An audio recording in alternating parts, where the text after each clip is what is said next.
G'day everyone and welcome back to the 54th episode of the Boy Oh Boy Wowee podcast. This week we'll be doing the grand final preview from the Sydney Swans versus Geelong Cats with Connor Burns. Thanks heaps for coming on today, mate. No worries, Bailey. Great to see you, mate, and looking forward to having a bit of a chat. Yeah, just jump straight into it. Um, what do you think some of the key matchups throughout the day will be? Yeah, it's a good question. On the podcast that me and a few of the other boys did a little bit early in the week, I think I cited one of the main matchups as Dangerfield and Callum Mills. Yeah, Obviously, it's got Callum Mills starting on a wing, I think, and he doesn't always go in centre bounce, but I think just around the ground he might take him because Dangerfield's been in really good form, and so is Callum Mills, but he can play that sort of role. But he'll obviously have to win the ball himself. Sydney is still going to need that, so I think that could be an important one as well. But De Koning and Buddy yeah, for sure. I mean, Buddy's been a bit down, but like you can easily sort of let him off the chain a little bit, and he can kick 4 or 5. And De Koning's been very impressive this year, but he's still pretty young, so like he's going to be feeling the nerves and stuff, and I think he can do a job. But I think that'd be really important if he's able to stop Buddy. They're going to have to find some goals from elsewhere that they probably don't normally get. Obviously, they dropped Logan McDonald, but and remains to be seen if Sam Reed's going to get up because I think yeah, him and Max Holmes are still under a bit of doubt, but yeah, they'll leave it pretty late. yeah. Guys like Hayden McLean and even The like blokes Ryan Clark, round those eight. sort of fellas might have to kick a couple. Yeah, they might have to kick a couple because like Papley and Heaney will. But if you keep Buddy quiet, then it might be a bit tougher for them. Whereas I think Geelong have a few more, Options. genuine goal kickers that they can sort of call upon. But they're probably two of them. There's plenty all over the ground, but they're two that I see reasonably important. And then maybe a Hawkins versus Tom I McCartan. don't know who playing. Tom Tom McCartan. McCartan. Yeah, I Yeah, reckon I said Pat. I said Paddy in the podcast, but Tom will play. Yeah, Tom will play back deeper, and Jezza will push up the ground a bit, and Paddy will try to fold back and try to help out when he can. But yeah, probably Tom and Hawkins and Paddy and Jezza for yeah. sure. Well, But they're a few. when Geelong played Sydney last time, McCartan went on Hawkins and he only kicked one. So I think if Tom can do that again on Hawkins, that'd be very big for them and be help them on their way to winning the flag. Um, For sure. There's a few of those boys that I looked at that have good records on their direct opponents. So yeah, it'll be interesting to see how it plays out. and then probably Stengel, whoever gets him's a big role. Might be Jakey Lloyd or maybe even Dane Rampy or someone, but whoever gets on Stengel is going to have his work cut out for him after having a very good year. Yeah, absolutely. He's a very good player as well. That'd be tough to stop. Yeah, what's your thoughts on Logan McDonald getting dropped after being in the side for the past 7 weeks? Yeah, I mean it's first first thoughts were it's pretty stiff. Like I mean he's been quiet the few finals, and I'm not really sure what he did before that. Some games I think he did a little bit. Some games I think he was quiet. So overall he's been pretty quiet in that period. But I guess he's been playing his role. They've been winning, so Yeah, you don't see it happen too often. I think they said it's the first time in quite a while. Not sure how many years that a player has gone out of the team in a grand final just from poor form or being dropped. So you don't see it too often. And the fact they brought in Hayden McLean was a little bit of a surprise. I sort of cited it that it was going to happen early in the week, a tiny bit. But for Sam Reed, I didn't think Logan McDonald was going to go out because he hasn't played since round 8, Hayden McLean. yeah, And Joel Amati played round 20, I think. So he's played much more recently. So it was going to be one of those boys, but I just thought it was going to be for Sam Reed not Logan McDonald, but there might still be a change there. Yeah, And they'll either they might, because Hayden McQueen's already come in. If Sam Reid goes out, they might actually just bring in another small. Like it's not necessarily a guarantee that it's going to be Logan McDonald. I don't think maybe Cunningham or Campbell yeah, provide a bit more run from. yeah. I just But thought that certainly, yeah, definitely stiff. But what's your thoughts on it all? McDonald sort of played the last 7, 8 weeks. Why change anything when you've been winning? Um, yes, he hasn't done much, but he's still providing an option, still bringing the ball to ground, allowing Papley, Heaney to go to work, and just a big risk with McLean, who, like we said, hasn't played since round 8. Don't know what he's really going to bring. He hasn't been in that finals action this year where sort of McDonald has. McDonald knows how heated it's going to be throughout the game, especially early on. So yeah, I just would have thought that they would have stuck with the same side if Reid gets up, but not to be. Yeah, no, absolutely. I don't mind Hayden McLean as a player, but there's certainly a reason why he hasn't been playing. Like, because they saw the other boys as better options. But so I hope he provides a bit and like doesn't sort of struggle, but it won't be easy early. I wouldn't have No. thought for him to adjust to that level. I know he's still been playing footy, but like VFL compared to an AFL grand final is a fair difference. Yeah, I would have thought. So there's a little bit of risk involved, but yeah, I probably would have left the team as it is, but and he'll probably I get obviously it. think he can provide a bit in the ruck as well. I reckon. Yeah, I think he'll So probably. yeah, yeah, maybe that selection places even more doubt over Sam Reid or someone because I don't And think he did that much training yeah, yesterday. Like McInerney was under a bit of a cloud, got up, so he'll be fine. But I think Max Holmes is probably a better chance than Sam Reid of playing yeah, because I think he had awareness or they said like a nerve issue yeah, and he kind of pinched it, whereas Sam Reid I think actually strained his adductor and groin area, so he's definitely dealing with a bit more consistent pain. I would have thought. yeah. The only thing with Hayden McLean is going to get that third tall defender, which would probably be Jack Henry, maybe. Uh, Yeah, yeah, Jack Henry, maybe Cole Jasny. yeah, because Stewart will go to Papley. That'll be a that'll be another good match up there, I reckon. Yeah, no, absolutely. Um, what are your tips for the big game on Saturday? Right. I'll pick Sydney to win by 12 points. So like I think it's going to be close.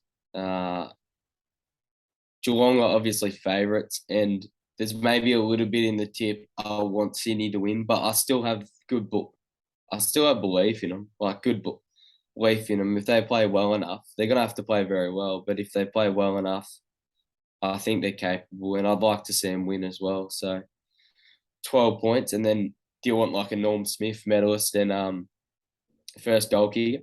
Yep. Yeah, so Norm Smith, I just went with Callum Mills just as I saw Sydney with the win. I thought he'd be around the ball a lot. Yeah, but someone him or I've gone with Callum Mills, but him or Luke Parker type that's always in and under probably wins. And then the flip side, if Geelong were to win, it's probably a Dangerfield or um, Guthrie or maybe even Jeremy Cameron Yep. if he gets off the chain. But Callum Mills and first goal kicker Isaac Heaney, I reckon. I reckon he'll just float across the pack early from about 35 and send it straight through and get them on their way. But it's going to be tough for Sydney to win. But I'd like to see it happen. But if it's a good game, then yeah, I'm happy. Either way, Geelong would deserve to win. In that case, they've won like 15 or 16 in a row. So, Yeah. which is pretty incredible, really, if you think of it. So, now what do you think about that?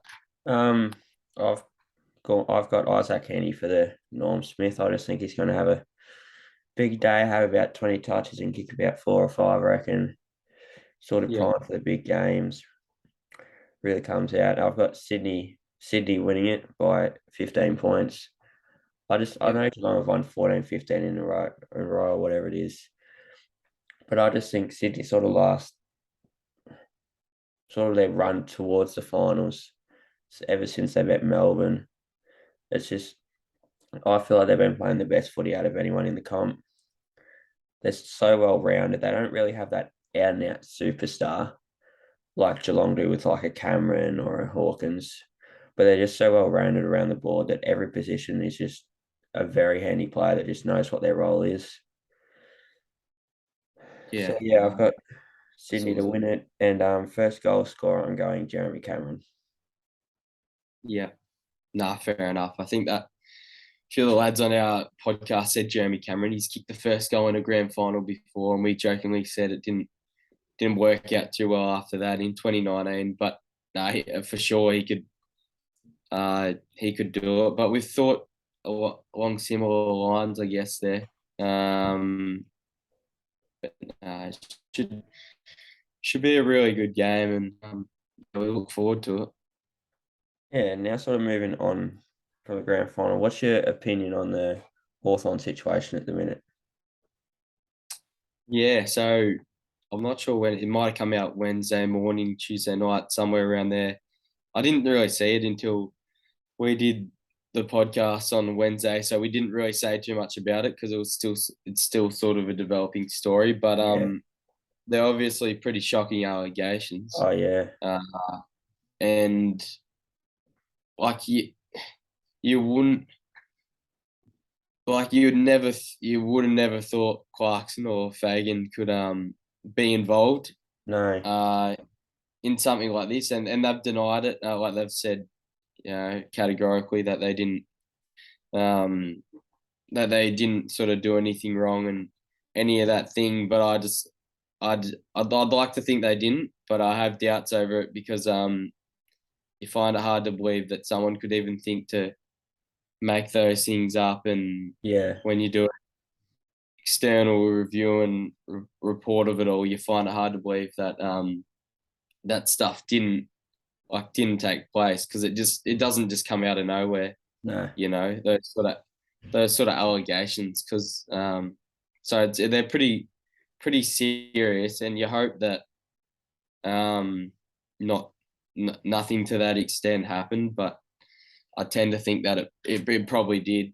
But yeah, I'm not too sure yet. So I probably can't we probably can't say too much on the issue, but yeah, they're pretty bad allegations, and I hope they didn't happen. But I find it hard to believe that some of that is not it's not truthful because they'd be too serious allegations to almost Oh make up. yeah. I reckon. I think if they're true that Clarkson-Fagin shouldn't be coaching is my view on it. Yeah, no, that like if it's proven to be true and all that stuff's happened, then I don't know if I don't see how they can probably go on, and let alone if they did, having the respect of their respective playing groups, I think that the players would probably look at them a little bit differently Yeah.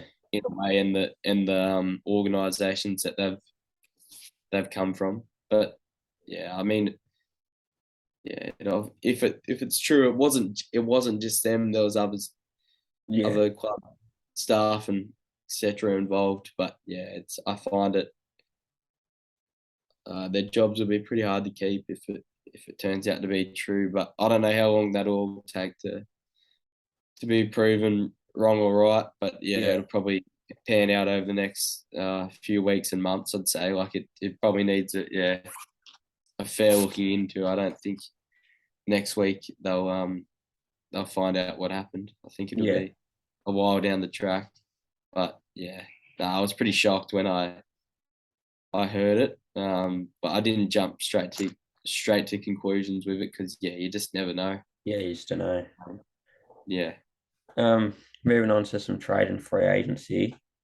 What do you think? Obviously, being a Tigers supporter, what do you think and sort of what you'd be willing to give up for both Hopper and Taranto? Yeah, it's a good question because they're obviously very good players, and our midfield we've got a few young fellas coming through, but I think Pressy is 29, bit injury prone. Probably got a few left. Uh, Kochi's got one more, so we kind of need that rebirth and a few more boys in there. So I'd give up.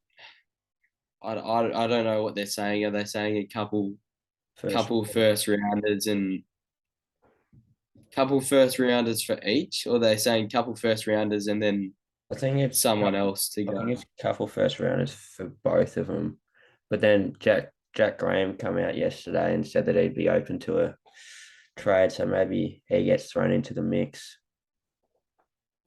Yeah, yeah. I'm not too sure there, but like I'd give up a fair bit for them. What that looks like because they're pretty important players, I think, and would be really good to our system the way we play. But I don't. I There's been Soldo thrown about. Riley Collie Dawkins. I find it hard to believe that he'll be at Richmond next year Yeah, because we haven't offered him a contract and clubs are just kind of waiting to see what we do. So yeah, we don't offer him a contract and no one picks him up. We might re-rookie him, but I find he's probably too good a player and got too much promise in a way to get not be picked up looked at. by someone.